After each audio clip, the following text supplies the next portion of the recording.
Hey guys, welcome back to the channel. Today I'm going to be showing you how to do a DIY project inside the house. Keep in mind I'm not a professional working in my basement today, so this videos is for everyone who's working at home on their own. They can either hire someone to do it or they can do it themselves. And the whole point of showing this is how you can do it yourself. Yes, I'm going to make some mistakes. Feel free to comment. I know professionals are going to point out my mistakes. That's fine. I'm totally a beginner. I want to get this done. I want to put a door in here. Which swings open inside and go from there. What happened is, actually, when the framers came in, did an amazing job, such an amazing job that I had to actually cut the door. Obviously, they did not know the rough-in door is 32 by 80, and you need 82 inches, not 80 inches. So now I have to cut the doors from the bottom, and in order to do that, I have to measure. So this way, going horizontal, it's about 32 inches, 31 3/4. Height is only 80 and a half, which means I still need about 1.25 inches more space. Obviously, I don't want to remove all the studs and the drywall, so what I'm going to do is cut the doors down. So what you want to do first is you want to obviously measure your rough openings, right? Mine is about 31 3/4, like I said, and then what you want to do is measure from the bottom up, since the flooring is in the bathroom. How much it is. Mine is roughly about 80 and 3/4. So what I'm going to do is I'm going to go upstairs, measure the door, and get to work and start cutting it, and then I'll show you how to cut the doors out. Hey guys, so this is my rough. My door is 30 by 80. Obviously tells you the rough opening is 32 by 82 and so forth, right? It's a simple 2-panel door that I picked up at Lowe's and Home Depot. You can find it, nothing fancy. So if you see this is about 81 5/8.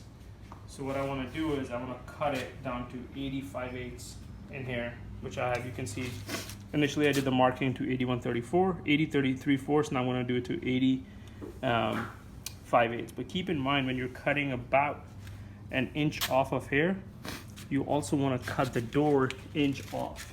But since my flooring is already in, and I know this is on my flooring, so I'm gonna only cut about 1/2 inch off the door. The reason for that is I don't wanna go and redo the bottom, because otherwise the doors are hollow, it's gonna wobble, and I would have to redo the bottom. So what I'm gonna try to do is just cut about 1/2 inch off to make sure it fits, and go from there. Stay tuned. Okay, so what I've done is I have marked 80 and 5/8 here. You can see the lines on the both sides. Follow along. Basically what you want to do is you want to take the door off of these, and these come out essentially, and the door come out. And what I ended up deciding on the door is, since the door was only off by about 1/8 of an inch, I'm only going to cut about 1/4 to 1/3. The reason is then I don't have to repack the bottom of the door because the door is hollow.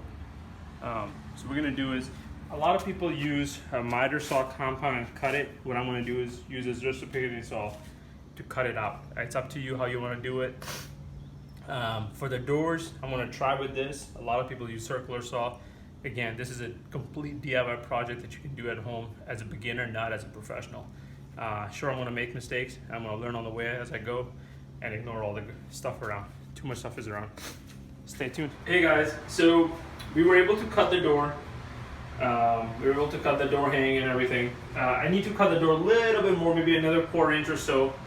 But what we ran into is these openings were about 31 3/4, and obviously the door is a little loose. What you need to do is, Home Depot, Lowe's, your hardware store has these shim kits. You gotta go get those and basically put one from the inside and one from the outside. Don't just stick it in from the one side, stick from the both sides. As you notice here, if you come out, you'll see one from the outside, one from the inside that I have it here. Now the door is closing, as you'll notice. Let me get this out of the way. It closes perfectly. The gap and everything. So what you need to do is,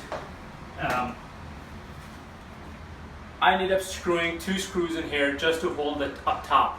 But once I got the top, then I was working my way down. As you can see, I have the shim kit here, and on the bottom both ways. What I ended up doing was I ended up putting in nail heads in here first, and then working my way up. And what you want to do is use these all along and nail it. A lot of people I've seen using a brad nailer. What I ended up doing is getting a 16 gauge finishing nailer. The reason for that is I can use it on here, and I can use it on these door casing that are going to go all the way around here.